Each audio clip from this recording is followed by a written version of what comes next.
विवाह के बाद नववधू को लेकर जब बैरिस्टर राधा रमण घर लौट रहे थे, तब रास्ते में ही एक रेल दुर्घटना हो गई।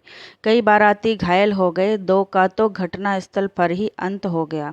मरने वाला एक लॉ का विद्यार्थी था और दूसरे थे स्वयं बैरिस्टर राधा रमण। मृत्यु के कुछ क्षण पहले एकाएक राधा रमण ने आंखें खोलकर चारों तरफ देखा। पास ही बैठे हुए अपने मित्र जयकृष्ण से कहा, कल्याणी को तुम्हें सौंपता हूँ, यह चाहे तो इसका विवाह भी कर देना, इसे कोई कष्ट न होने पाए। अधिक वह कुछ न बोल सके और उनका प्राणांत हो गया। घायल बारातियों के साथ नववधू कल्याणी को लेकर जयकृष्ण घर आए। 2 दिन पहले कल्याणी के सौभाग्य पर बहुतों को ईर्ष्या हुई थी। आज घर घर में उसके दुर्भाग्य की चर्चा थी। उसका मुँह देखना तो दूर, सौभाग्यवती स्त्रियां उसकी छाया से भी डरती थीं। वे सोचती, यह स्त्री कितनी अभागी है कि इसके परिवार में तो कोई था ही नहीं। विवाह का कंगन भी न छूट पाया था और वैधव्य मुँह बाए निगल जाने को खड़ा हो गया। वरना क्या उसी दिन उसी ट्रेन में रेल दुर्घटना होनी थी? कुछ भी हो, घर घर बड़ी बूढ़ी स्त्रियों में यह चर्चा थी कि यह अपने सत्यानाशी पैरों से जिस घर में जाएगी, उसी घर में कोई दिया जलाने वाला ना रह जाएगा। धीरे धीरे यह बात जयकृष्ण की पत्नी मालती ने भी सुनी। पति और संतान के लिए हिंदू नारी क्या नहीं कर लेती। उसके कल्याण के लिए अपना तन मन सभी कुछ न्यौछावर कर सकती है प्रसन्नता से। और जिस बात में उनके किंचित मात्र भी अहित की आशंका होती है, वह काम हिंदू नारी कभी कर ही नहीं सकती। मालती जी का मन अंदर ही अंदर घबरा उठा। वह क्या करें? उसे तो अभागिन कल्याणी पर भी दया आती थी, किंतु जिस दिन जयकृष्ण का जरा सिर दुखता था, बच्ची उपमा जरा भी अनमनी हो जाती थी, उस दिन ऐसा जान पड़ता जैसे कल्याणी का दुर्भाग्य मुंह खोले उसे निगलने को दौड़ा आ रहा है। पर उपमा को यह अपनी चाची कल्याणी बहुत अच्छी लगती थी। कल्याणी के आने के बाद उपमा सदा उसी के पास रहती, खेलती, उसी के हाथ से नहाती और दूध पीती। रात में सो जाने के बाद ही वह मालती उसे ले जा सकती थी। वह बालिका जागते में अपनी चाची को छोड़ना ही नहीं चाहती थी। मालती को यह बात पसंद नहीं थी। वह नहीं चाहती थी कि उपमा उससे इतनी हिलमिल जाए। दबी जबान में उसने कई बार पति से कहा, कल्याणी को कहीं भेज दो। किसी की जवान विधवा आज 6-6 महीने से आपके घर में है, लोग क्या कहते होंगे। और जयकृष्ण सदा हंसी में टाल देते, तुम क्यों घबराती हो? कहने वाले मुझे ही तो कहेंगे। विधवा जवान हो या बूढ़ी, तुम्हें तो कोई कुछ भी ना कहेगा। किंतु जिस बात से मालती सबसे अधिक डरती थी, वह बात जयकृष्ण से कभी न कह सकी। वह कैसे कहे कि वह इन सभी बूढ़ियों की बात पर विश्वास करती है। उसे रात दिन अपने पति और बच्ची के अमंगल की आशंका बनी रहती है। धीरे धीरे 7 महीने बीत गए और जयकृष्ण कुछ भी निश्चय न कर सके कि वे कल्याणी के लिए क्या करें। एक दिन नगर के किसी प्रतिष्ठित व्यक्ति के मर जाने से ऑफिस बंद हो गया और वे समय से बहुत पहले ही घर आ गए। नीचे कोई न था। ऊपर उपमा की आवाज़ आ रही थी। सोचा वे लोग ऊपर ही होंगे। ऊपर गए। सीढ़ियों पर चढ़ते ही देखा कल्याणी नहाकर बाल सुखा रही है। खूब लंबे घने काले केशों के बीच गोरा गोरा मुंह बिल्कुल चांद सा लग रहा था। बड़ी बड़ी आंखों में एक विशेष प्रकार का आकर्षण था। ऐसा सौंदर्य तो जयकृष्ण ने कभी देखा ही नहीं था। अंग प्रत्यंग से यौवन जैसे फूट सा पड़ता था।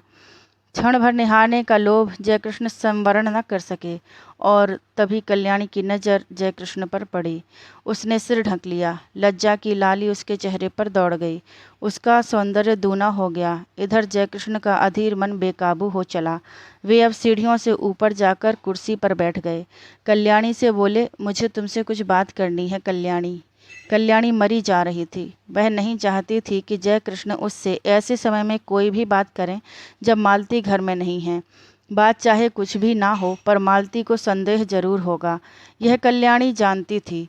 वह इसलिए चुप थी। पर जयकृष्ण फिर बोले। उनकी आवाज़ भारी और स्वर कांप रहा था। कल्याणी, मृत्यु के समय राधा रमण तुम्हें मेरे हाथों सौंप गए हैं। मेरा कर्तव्य है तुम्हें सुखी बनाना, किंतु सुख का मार्ग तुम्हें खुद ही निश्चित करना होगा। कल्याणी ने आंखें उठाकर जयकृष्ण की तरफ देखा, किंतु देख न सकी। उनकी आंखों में उसने कुछ देखा। उसे अच्छी तरह न जान सकी कि क्या था, किंतु उस दृष्टि में कुछ था जिससे कल्याणी सिहर उठी। एक प्रकार की बिजली सी उसके सारे शरीर में दौड़ गई। यह उसका पहला अनुभव था। कल्याणी ने कहा, आप जो ठीक समझें करें, मैं कुछ नहीं जानती। अच्छा होता कि आप बहन जी के आने पर मुझसे बातें करते। वे सुशीला बहन जी के घर गई हैं। अच्छा, उनके आने पर ही मैं बात करूँगा कल्याणी, कहते हुए जयकृष्ण बाहर चले गए। मालती को यह बात मालूम होगी या स्वयं कल्याणी कह देगी, किंतु अगर आते ही उपमा ने कह दिया कि बाबू चाची के पास ऊपर बैठे थे तो तुरंत तूफान खड़ा हो जाएगा। इसलिए कल्याणी उसे कहानी कहकर बहलाने लगी। कल्याणी को लेकर कभी घर में तूफान खड़ा हो जाता तब उसका जी चाहता था कि धरती फटे और वह समा जाए। वह नहीं चाहती थी कि वह उनके सुखमय जीवन में विषाद का कारण बने, इसलिए सबसे छिपी छिपी रहती थी।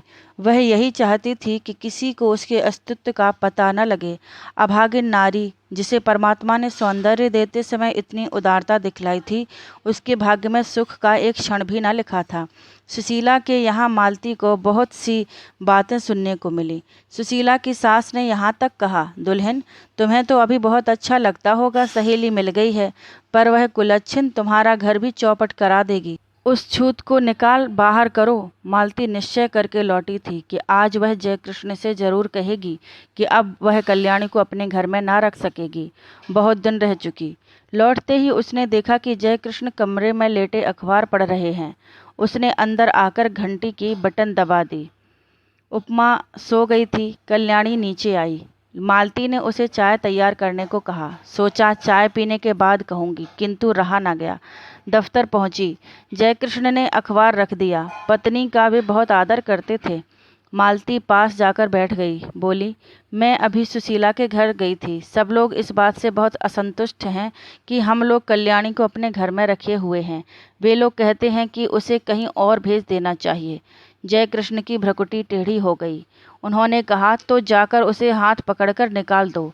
उनके स्वर में रूखापन था। उन्होंने करवट बदल ली। मालती चुपचाप चली गई। उसने सोचा, जान पड़ता है कि यह जीवन भर के लिए यहाँ आई है। कल्याणी चाय तैयार करके चाय की मेज पर सजाकर ऊपर चली गई। चाय पीते पीते जयकृष्ण ने पत्नी से कहा, जिसे ईश्वर ने ही कष्ट देने में कोई कसर नहीं की, उसे हम और क्या कष्ट दें। मरते समय राधा रमन उसे मेरे हाथों सौंप गए हैं। कुछ दिन और बीत जाने दो। 1 साल के बाद वह जो चाहेगी वही कर देंगे। पढ़ना चाहती है तो वहाँ भेज दूंगा। चाहेगी तो उसका पुनर्विवाह भी कर सकते हैं, पर वह मुझे या तुम्हारी बच्ची को नहीं खा सकती। बेफिक्र रहो। लोग कहते हैं, बकने दो। दुनिया में हर किसी को प्रसन्न रखने की कोशिश करने वाला किसी को भी प्रसन्न नहीं रख सकता।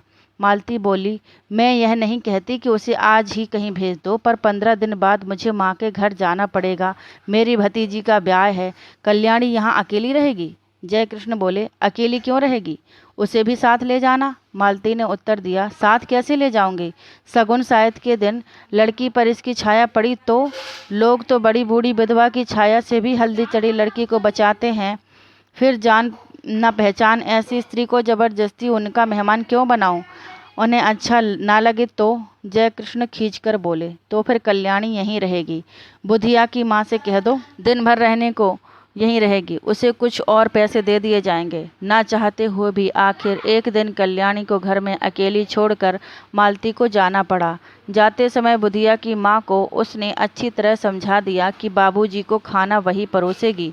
कल्याणी से भी कह दिया था, वह बाबूजी से जैसा पर्दा करती है वैसे ही करती रहे और बुधिया की माँ रात दिन यहीं रहे। मालती चली गई।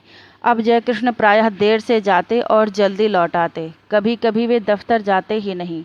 यह बात ध्यान देकर कल्याणी ने देखी। बुधिया की माँ, जो चौकीदारी पर नियुक्त थी, वह कुछ समझ न सकी। पहले ही दिन खाना परोसने गई थी। जयकृष्ण की एक डांट लगते ही लौटकर बोली, बहू तुम ही परोसो, मुझसे न बनेगा। बाबूजी खुनसात हैं। कल्याणी को खाना परोस कर खिलाना ही पड़ा। यही तो जयकृष्ण चाहते थे। खाना खाते खाते जयकृष्ण बोले, कल्याणी तुमने अपने भविष्य के बारे में क्या निश्चित किया है? कुछ कहोगी? कल्याणी संकोच के साथ बोली, मैं क्या निश्चित करने लायक हूँ? मुझे दुनिया का अनुभव ही क्या है। गांव में विधवा मौसी के साथ रहती थी। एक दिन वहीं सुना कि मेरा विवाह होने वाला है। किससे होने वाला है नहीं जानती थी। फिर आप लोग ब्याहने आए और जो कुछ हुआ सब आपके सामने है। तब से आपके ही आश्रय में हूँ। आपको छोड़कर, आपके इस घर को छोड़कर कहीं कोई मेरा अपना नहीं है। सुना है विधवा मौसी भी अब इस संसार में नहीं है। फिर मैं क्या निश्चय करूं, आप ही कहिए। जय कृष्ण बोले, शादी होना ना होना दोनों बराबर हैं। पति की तुमने अच्छी तरह शक्ल भी ना देखी होगी शायद। पुनर्विवाह करना चाहोगी? कल्याणी बोली, पुनर्विवाह? विवाह से सुख मिलने वाला होता तो मेरे पति उसी दिन रेल से कटकर ना मर जाते, कहकर ठंडी सांस ली। जयकृष्ण ने कहा, तुम्हारा यह ख्याल गलत है कल्याणी। जो कुछ होना होता है होकर ही रहता है। इसमें ना तुम्हारा दोष है ना तुम्हारे भाग्य का। मेरा तो विश्वास है कि जिस ईश्वर ने तुम्हें इतना रूप दिया है वह सुख भी देगा। हाँ, मार्ग तुम्हें स्वयं निश्चित करना है। तुम चाहो तो मैं तुम्हें पढ़ने के लिए किसी पाठशाला में भेज दूँ। कल्याणी को हंसी आ गई। बोली, अब मैं बूढ़ी होने जा रही हूँ, छोटी छोटी लड़कियों के साथ बैठकर कैसे पढ़ूंगी, और पढ़ना आएगा भी मुझे? मैं तो निरी मूर्ख हूँ। यह हंसी न थी, बिजली कौंध गई थी। जयकृष्ण ने कल्याणी को आज तक कभी हंसते न देखा था। वे सिर से पैर तक सिहर उठे। बहुत संभल कर बोले, कोशिश करने से सब कुछ आता है कल्याणी। फिर भी तुम खूब सोच समझकर मुझसे शाम को अपना निश्चय कहना। शाम को भोजन के बाद रात को बहुत देर तक कल्याणी और जयकृष्ण बातें करते रहे। पहरे पर नियुक्त बुढ़िया पड़ी हुई खर्राटे भर रही थी। कल्याणी ने कहा, पति को मैं प्रेम न कर सकी क्योंकि संयोग और वियोग में केवल 2 ही दिन का अंतर तो था।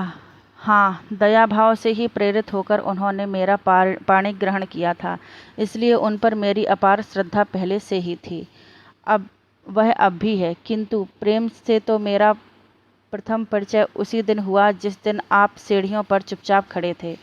आप विश्वास मानिए कि आपको मैं जितने श्रद्धा भाव से देखती हूँ उतना ही आपसे प्रेम भी करने लगी हूँ। फिर भी आपके साथ मेरा पुनर्विवाह असंभव है।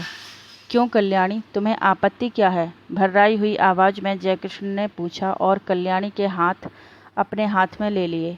कल्याणी ने तुरंत अपना हाथ छुड़ा लिया और संदिग्ध दृष्टि से जयकृष्ण की ओर देखा। जयकृष्ण को अपनी भूल मालूम हो गई। दोनों कानों में हाथ लगाकर बोले, भूल स्वीकार करता हूँ, अब कभी न होगी। फिर कुछ रुककर कहा, कल्याणी, तुम मुझसे कभी न डरना। तुम्हारी इच्छा के विरुद्ध मैं तुम्हें कभी न छूऊंगा। पर यह बताओ कि जब पुनर्विवाह करने में तुम्हें कोई आपत्ति नहीं है और तुम मुझसे प्रेम भी करती हो, तब तुम्हारा पुनर्विवाह मेरे साथ क्यों असंभव है? असंभव इसलिए है कि आप विवाहित हैं, कल्याणी ने निश्चय के स्वर में कहा। जयकृष्ण ने कहा, पर हिंदू शास्त्र के अनुसार एक पुरुष कई विवाह कर सकता है। फिर तुम वह सौभाग्य मुझे ही क्यों नहीं दान करती जो किसी दूसरे को मिलने वाला है? छी छी, कल्याणी बोली, आप क्या समझते हैं कि मैं किसी और से विवाह करूंगी? यह कभी ना होगा। मैंने एक बार जिससे प्रेम किया उसी से प्रेम करती हुई मिट जाऊंगी। हिंदू नारी प्रेम करना जानती है, वह प्रेम का प्रतिदान नहीं चाहती। मैंने प्रेम किया, करती रहूंगी। यह बात दूसरी है कि प्रेम की प्रतिमा तक मेरी पहुंच न हो सकेगी, और यह तो अपना अपना भाग्य है। कहती हुई एक दीर्घ निश्वास के साथ कल्याणी ने जयकृष्ण की ओर देखा। जयकृष्ण ने कहा, कल्याणी, तुम अपना ही अपना देखोगी या मेरा भी कुछ ख्याल करोगी? मैं पागल हो जाऊंगा। तुम्हारे बिना अब तो मुझसे एक पल भी नहीं काटा जाता, किंतु फिर भी तुम निश्चिंत रहना, मैं तुम्हें कभी हाथ न लगाऊंगा जब तक तुम्हारी आज्ञा न होगी। आधी रात को भी तुम मेरे पास उतनी ही सुरक्षित रह सकती हो जैसे सगे भाई के पास, क्योंकि मैं अधम नहीं हूँ, तुमसे प्रेम करता हूँ, तुम्हें पाने का इच्छुक हूँ, पर सत्य मार्ग से, कुमार्ग से नहीं। कल्याणी बोली, ना मैं अपना कुछ देखती हूँ ना आपका। सच यह है कि मैं मालती जीजी के सौभाग्य पर कुठाराघात न कर सकूँगी। उन्होंने मुझे कुछ समय में आश्रय दिया है। जो कुछ बन सकेगा भला करूँगी। उनकी बुराई मुझसे न हो सकेगी। उनके भले के लिए मुझे अपना बलिदान भी करना पड़े तो सहर्ष कर दूंगी, मगर उनकी ज़िंदगी में कांटा बनकर ना रहूँगी। पर मेरा जीवन कंटक में बना दोगी, कहते जयकृष्ण ने ठंडी सांस ली और सतृष्ण नेत्रों से कल्याणी की ओर देखा। कल्याणी ने कहा, यह सब मानसिक विकार हैं, कुछ दिनों में अपने आप दूर हो जाएगा। आप समझते हैं मुझे कम कष्ट हो रहा है? मैं नारी होकर भी सब कुछ सहने को तैयार हूँ। आप तो पुरुष हैं, कठिनाइयों से लड़ने के लिए ही आपका जीवन है। मैंने मालती जीजी को पत्र लिख दिया है, वे आती ही होंगी। उनके आते ही मैं आपसे विदा ले लूँगी। विदा से पहले एक भिक्षा मांगती हूँ, केवल आपके चरणों की धूली, और मैं कुछ नहीं चाहती। आप मेरे देवता हैं। जयकृष्ण के पैरों के नीचे से जैसे धरती खिसक गई हो। घबराकर बोले, तुमने मालती को पत्र कब लिखा और क्या लिखा? लिखने से पहले मुझसे पूछा क्यों नहीं? कल्याणी बोली, मैंने और कुछ नहीं लिखा, यही लिखा है कि उपमा के बिना बहुत बुरा लगता है, तुम जल्द से जल्द चली आओ। और लिखती भी क्या, किंतु आपके साथ मेरा अकेला रहना उचित नहीं है। हम दोनों एक दूसरे से प्रेम करते हैं, ना जाने किस दिन क्या हो जाए, और मैं नहीं चाहती कि हमारे बीच में कोई भी ऐसी बात हो जिसे कलंक का स्वरूप दिया जा सके। जो कुछ तुमने किया ठीक ही किया कल्याणी, सो जाओ, रात बहुत हो चुकी है। और उठते हुए कल्याणी ने झुककर जयकृष्ण के पैरों को माथे से लगा लिया। जयकृष्ण बहुत उद्विग्न थे। कल्याणी ने ऊपर जाकर दरवाजे बंद कर लिए। जयकृष्ण खाट पर पड़े करवटें बदलते रहे। उन्हें नींद ना आई। दूसरे दिन मालती दोपहर की ट्रेन से आ पहुंची। दफ्तर से लौटते ही जयकृष्ण ने देखा उपमा खेल रही है। रात भर सो न सकने के कारण उनका चेहरा उतरा हुआ था। मालती ने देखते ही पूछा, क्या तबीयत खराब थी, क्या हुआ? जयकृष्ण ने कहा, कुछ नहीं, सिर में बहुत दर्द है। अज्ञात आशंका से मालती सिहर उठी। कल्याणी तो अभी है ना इस घर में? उसने पूछा। तुम तो अपनी बात के आगे किसी की भी जिद कभी नहीं सुनते ना। कितनी बार कहा उसे कहीं भेज दो, पर जब तुम मानो तब ना। इस तरह तुम्हारे सिर में दर्द होता है तो मैं घबरा जाती हूँ। सब कहते हैं कि वह अभागिन है। जयकृष्ण को दूसरा ही भय था। वे यही सोच रहे थे कि कौन जाने कल्याणी है भी कि नहीं। उसने कहा था कि मालती के आते ही वह विदा ले लेगी। विदा का अवसर कहीं आ ही तो नहीं गया। जयकृष्ण का हृदय धड़क रहा था। उन्होंने कहा, मैंने कल्याणी को एक पुत्री शाला में पढ़ने के लिए भेजने का निश्चय किया है। यह बात उसे भी मंजूर होगी। जरा उसे बुलाओ तो। मालती को इस बात से बड़ी शांति मिली। कल्याणी यहाँ से चली भर जाए, कहीं भी जाए, इसकी उसे चिंता न थी। उसने घंटी बजाई, पर कोई ऊपर से ना आया। तब उपमा को बुलाकर कहा, जा ऊपर से अपनी चाची को बुला ला। उपमा ने कहा, चाची ऊपर नहीं है। घबराकर मालती ने ऊपर नीचे सभी कमरे खोज डाले। कल्याणी का पता नहीं लगा। जयकृष्ण पागल की तरह दौड़कर ऊपर गए। कल्याणी के बिस्तर पर उसके गहनों की पेटी रखी थी। उसके नीचे एक पत्र लिखा था, जाती हूँ। अपनी उपस्थिति से आप लोगों को जो कष्ट दिया या मुझसे जो अपराध हुए उनके लिए क्षमा कीजिएगा। मेरी खोज ना कीजिएगा, व्यर्थ होगी। मेरे ये गहने उपमा के लिए हैं। अभागिन कल्याणी।